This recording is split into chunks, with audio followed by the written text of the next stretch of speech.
When people talk about modern warfare today, one event that has captured global attention is Russia's massive strike on Kyiv on May 24, 2026. Because this was no longer just a conventional air attack. This was a combination of mass drone warfare, ballistic missiles, cruise missiles, and reports suggesting the possible use of Russia's new strategic hypersonic system known as Oreshnik. And when footage from that night began spreading across Telegram, TikTok, and international media, the world immediately noticed the same thing. The sky over Kyiv turned red. Air raid sirens echoed nonstop. Explosions could be heard across multiple districts, and thick black smoke rose above the Ukrainian capital like scenes from a modern war film. But what truly intensified global attention was the appearance of one specific name, Oreshnik, a Russian strategic missile system reportedly capable of hypersonic speeds and considered extremely difficult for modern air defense systems to intercept if it was truly used during this operation. Then the message from Moscow was aimed not only at Ukraine, but also at NATO and the wider Western world. And that is exactly why the May 24th strike felt very different from many previous attacks.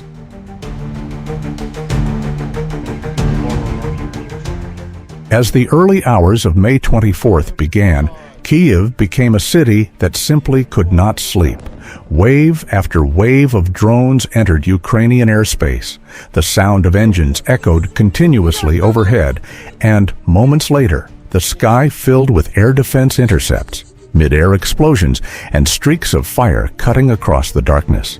In many of the videos circulating online, Kyiv looked like a full-scale war zone. Apartment buildings burning, vehicles destroyed in the streets, heavy smoke rising from several districts, and civilians rushing into underground metro stations for shelter.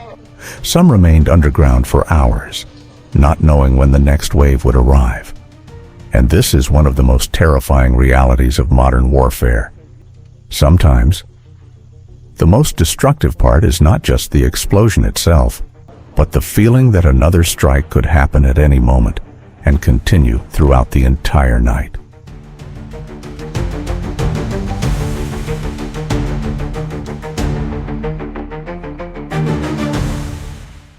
Multiple reports suggested that Russia launched hundreds of kamikaze drones during the operation. The scale was so large that Ukrainian air defenses were forced to remain active for hours without pause. And this is where Russia's strategy becomes increasingly clear. This was not simply a large strike, it was a layered attack. In military terms, this is known as a saturation attack. The concept is simple, but highly effective. Air defense systems have limits. Radar systems have limits. Operators experience fatigue, and interceptor missile stockpiles are never truly unlimited. Russia appears to understand this very well. The first wave of drones was likely intended to overload radar coverage, drain the attention of air defense operators, and force Ukraine to use expensive interceptor missiles against relatively cheap aerial targets arriving from multiple directions. Some drones flew low, some changed direction mid-flight, and others may have been used specifically to create confusion in the sky. Then, once air defenses became occupied with hundreds of smaller threats, the next phase arrived. Cruise missiles, ballistic missiles, and high-speed projectiles that are significantly more difficult to intercept. This is why many analysts believe Russia is increasingly focused on combining mass drone warfare with precision strategic strikes. Because in modern warfare, the volume of threats can sometimes be more dangerous than a single advanced weapon.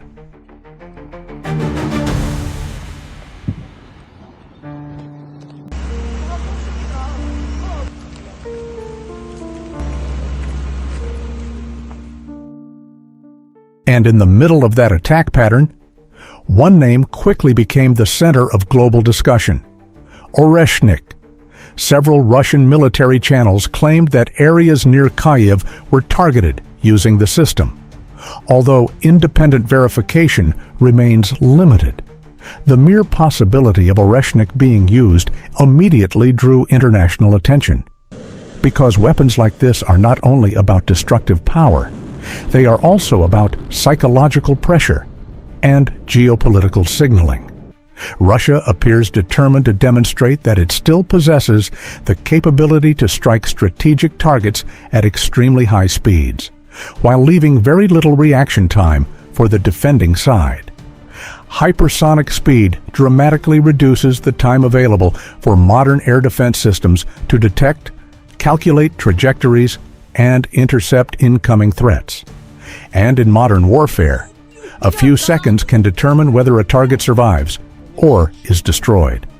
Even if Oreshnik was used only in a limited capacity, or even if part of the discussion surrounding it is intended as strategic psychological messaging, the effect remained significant, because the entire world immediately started talking about it. And in modern conflict, global attention itself has become part of the battlefield.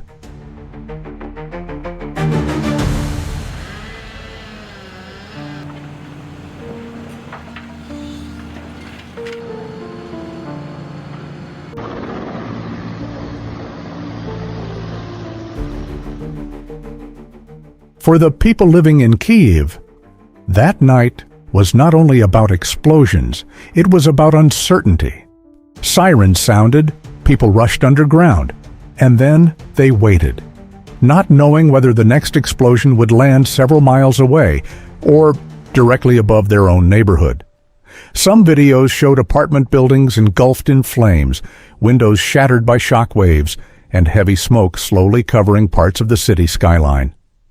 Ironically, even when air defenses successfully intercept incoming targets, falling debris can still trigger massive fires in urban areas. This is the brutal reality of modern air warfare. Sometimes, even successful interceptions still bring destruction.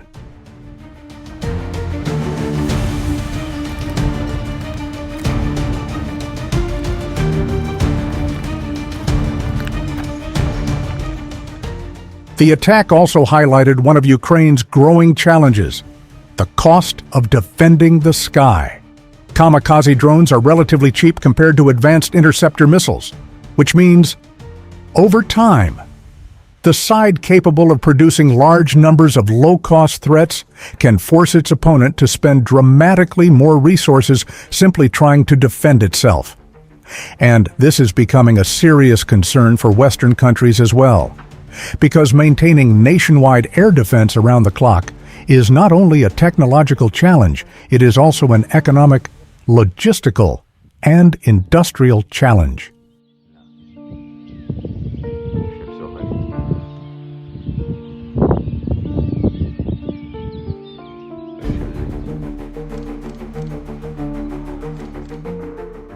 For Russia, operations like this also serve as a demonstration that it remains capable of sustaining high strategic pressure even after years of war. And this is one of the reasons the Russia-Ukraine conflict now looks very different from its earlier stages. This is no longer just a war over territory. It is a war of industry, a war of drone production, a war of radar systems, a war of logistics, and ultimately, a war of economic endurance. The side capable of sustaining pressure longer may gradually gain the strategic advantage.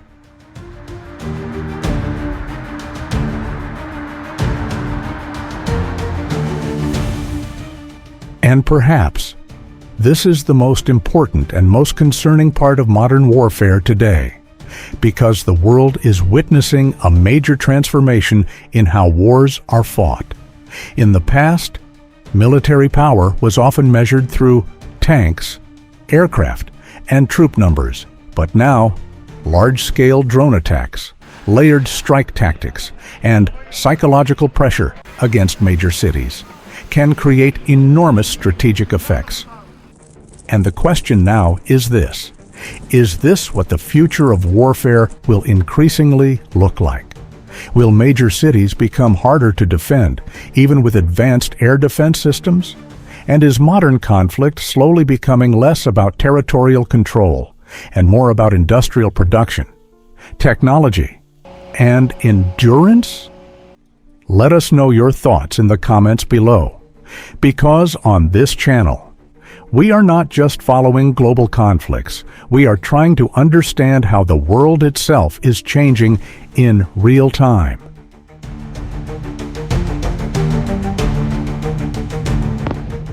If you enjoy in-depth analysis about geopolitics, modern military strategy, and the future of warfare, make sure to subscribe, turn on notifications, and support the channel by sharing this video. Your support genuinely helps this channel continue growing. And, as always, this video is created for educational, analytical, and informational purposes based on publicly available reports and open-source discussions. It is not intended to promote war, support violence, or justify civilian suffering on any side of the conflict.